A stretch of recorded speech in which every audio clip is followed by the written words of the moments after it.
prix carburant bi bettul benn sénégalais parce que Ousmane Sonko annoncé ne ko 2 fois wax na ko 2 fois avant muy jugee bopp primature Ousmane Sonko wax na ne carburant bi njëg li dana yokk benn Birame Souleye Diop mi nga xamante ni moom moo yoroon énergie ak pétrole annoncé woon na ko ci benn émission bu mu doon def RSI je crois annoncé woon na ko fa maître Bamba Cissé annoncé na ko benn xawma ñaari yoon donc gouvernement wu Ousmane Sonko annoncé woon nañu ne fii ak décembre carburant bi dana yokk. même Birame Souleye. waaw mooy Birame Souleye maître Bamba Cissé ak Ousmane Sonko annoncé nañ ko ñoom ñëpp waxoon nañ ne fii ak décembre carburant bi dina yokk wax nañ li tax carburant bi di yokk waxoon nañu guerre bi nga xamante ni moom moo am ci bitim réew dafay affecté li nga xamante ni moom mooy prix wu carburant beeg yooyu noonu jamono ji ñu koy wax sax guerre bi ci la gënoon takkarnaasi ñu tëjoon Detroit d'Ormuz donc ñoom ñëpp annoncé woon nañu ko bi ñu ko annoncé ñun fii nee nañu leen woon yokk bi ngeen xam ne ay loolu bi ñu wàññee carburant bi ñun waxoon nañu ko ne woon nañ leen yéen ngi wàññi carburant bi waaye yéen ko yokkaat ndaxte wàññi bi ngeen ko wàññi nii gafag ak Sénégal mënu ko téye. antanuñ ko subvention yi ngeen li ngeen bëgg yokkaat subvention yi parce que bu ñu wàññee dañuy yokk subvention alors Macky Sall ci intelligence am fexe na ba giiru mandaawam amuñu problème mu yokk ak wàññi carburant parce que dafa xool li carburant di jar ci bitim réew ak ci sous-région bi mu gis ne dëkk yu bari lu ci mel ni Nigéria dafay yokku tey 1000 francs mu wàññi tey 2000 francs bu subaa mu yokkaat instabilité boobu Macky Sall xam na ne instabilité prix baaxul ci Sénégal dañuy génn léegi xeex dal ci kaw moo tax mu defoon ko subvention ba pare maintenir ko ci benn prix mu ne prix bi du fi wàcc li fekk maa ngi ci bopp Sénégal et prix boobu noonu ba bi muy jugee ci bopp réew mi prix boobu moo doon dox donc Macky Sall a su tenir li nga xamante ne moom mooy ces prix là ñii bi ñu ñëwee ñu bëgg populisme ñu ne dañ koy wàññi pour neexal sénégalais yi te ñoom xam nañ ne ñu ngi koy wàññi mais ñu ngi koy yokkaat ñoom bañ koy wàññi Ousmane Sonko moo la gënoon xam ne ñu ngi koy wàññi waaye danañ ko yokkaat ci biir at bi mais teewul wàññi nañ ko pour dalal tuuti sénégalais yi pour wane ne voilà ñun ñoo ngi liggéey ñoo gën a liggéey Macky Sall li mu fi nekk yëpp wàññiwu ko mais tey yokkaat nañu ko et bi ñu ko yokkaat ñoom annoncé woon nañu ko donc ñun dara beesul ci ñun état nag en fait du populisme moo ko yor état da ngay prévoir am na loo xamante ni cëslaayu état la am na loo xamante ni maanaam moomeelu état la te dafa am loo xamante ni c'est-à-dire bëgg lu neex askan wala waxuma sax bëgg lu neex askan mais bëgg ñu ne la waaw góor te mënuloo ko nga def ko après da nga ciy dellu siwaat yokkaat ko li mu gën a chéré su ko defee askan wi commencé mën a dal ci seen kaw. état il faut nga prévoir da ngay prévoir gis nga lu ci mel ni les prix là mën na indi jafe-jafe ci réew parce que tey carburant bu yokkee yeneen yi ci yu topp yëpp yokk c'est-à-dire loolu mën na étouffer li nga xamante ni moom mooy sénégalais yi te en plus dañoo fàtte ne dafa am taxe bu fi Ousmane Sonko bàyyi woon te taxe boobu noonu ba léegi mu ngi daw muy 1% yi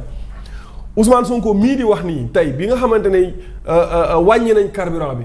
booy jënd 10 000 francs 9900 ngay joxe. lañ lay jaay wala 10 100 francs. taxe bi nga xamante ni moom lay laaj boo demee ci grande surface yi di jënd da ngay taxe dañ lay teg taxe maanaam taxe yi même booy nooyi air bi ngay nooyi sax am na nu mu doon defee Ousmane Sonko bu fi yàggoon tuuti ñu taxe la ci 1%. donc Ousmane Sonko moo étouffé li nga xamante ni moom mooy économie Sénégal étouffé sénégalais yi ci ay taxes yi nga xamante ni kenn xamul xaalis boobu noonu instant bi ñaata la jur ak fan la jëm kenn xamu ko mooy plan de redressement bi nga xamante et puis le président de la République maintenir plan boobu noonu ba tey man loolu mooy suma problème pour man le plan là n'a plus sa raison d'être président daf ko war a dindi d'autant plus que courant kii bi yokku na gasoil bi yokku na ak essence bi pour mën a soulager li nga xamante ni moom mooy population bi alors waa kër Ousmane Sonko dañoo malhonnête li tax ñu malhonnête mooy bi ma déggee annonce bi ñu ne yokk nañ carburant bi rek automatiquement damaa ne waa kër Sonko dinañ commencer attaquer Diomaye et ni ma ko waxee malheureusement. ñun ñëpp niñ ko xale niñ ko xamee noonu la amee ñoom ñëpp jël nañ mbir mi teg ko ci ndoddu président de la République. il faut qu'il se prépare davantage le président Diomaye lu xew ci réew mi dinañ ko multiplier pour dóor ko ci kaw askan bi Ousmane Sonko il est comme ça su ànd ak yow ku baax nga et loolu dinaa ci ñëw parce que dal naa ci benn extrait bu muy wax ci Khoureychi dinaa ci ñëw Ousmane Sonko boo ànd ak moom yaa gën a baax ñëpp mais soo àndut ak moom yaa gën a bon Ousmane Sonko il est comme ça moom boo ànd ak moom ku baax nga et loolu moom la waa Pastef donn ci moom waa Pastef boo ànd ak Ousmane Sonko ku baax nga soo àndul ak Ousmane Sonko ku bon nga. et loolu nag ñoom yaakaar naa ne ñoom ñi àndoon ak ñoom démb ak barki démb war nañ ko xam ci moom. kon yokku bi Fatima c'est tout à fait légitime. ça concorde avec peut-être subventions yi nga xamante ni moom la ñu lever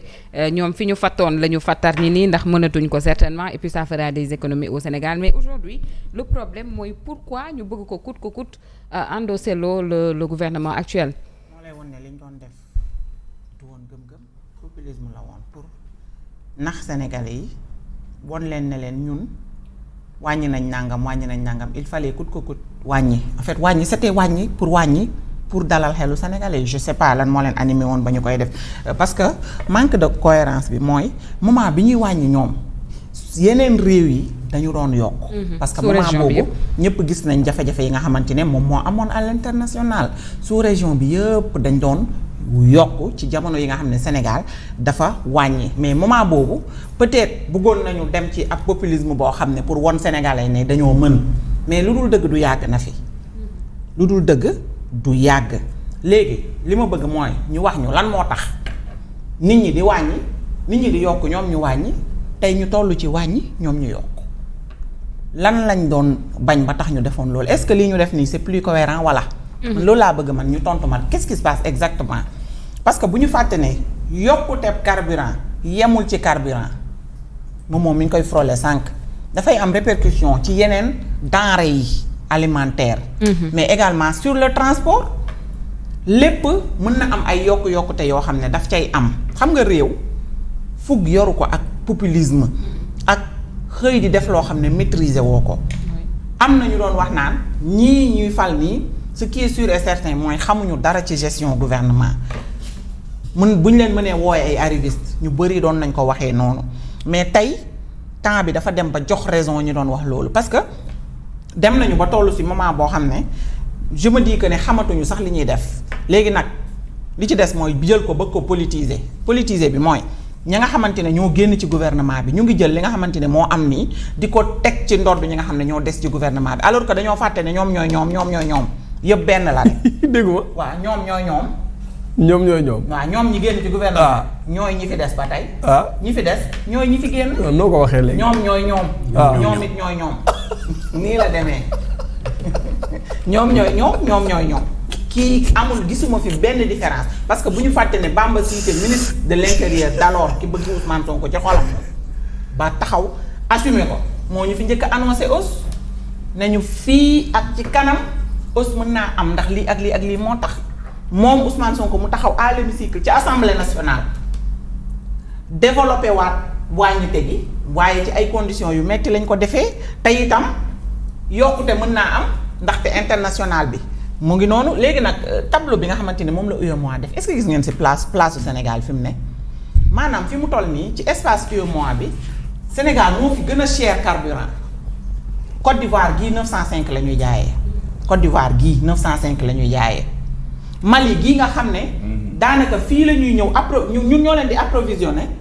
ñoo ñu gën a yombale carburant qu'est-ce qui explique cela man loolu laa bëgg rek ñu wax ñu ko parce que tamit nous Sénégalais on mérite à ce que suñu jël yenn décision yi li laay war a sóoli ñu wax ñu exactement les tenants et les aboutissants c'est très important ci ñun Sénégalais mënuñ xëy rek jël benn décision muy am en retour ay répercussions ci ñun le Sénégalais lambda te ñun xamuñu exactement quelles sont les bases de ces décisions. On a besoin à ce que ñu wax ñu exactement lan moo tax dans l'espace UEMOA le Sénégal bi nga xamante ne dañoo ne déjà on produit du pétrole et du gaz ñun ñu war a gën a cherler prix wu carburant ci sous-région bi ci espace UEMOA bi on a besoin des explications de la part de ce gouvernement il faut ñu wax ñu exactement qu'est-ce qui se passe lan mooy problème bi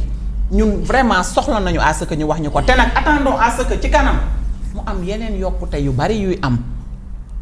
yuy am pendant ce temps ñoo ngay Diomaye ñoo ngay Sonko ñoo ngay Pastef ñoo ngay Kiiraay ñoo ngay Caisse Noire ñoo ngay Patrimoine sénégalais lambda bi mi ngi souffrir mi ngi gën di sonn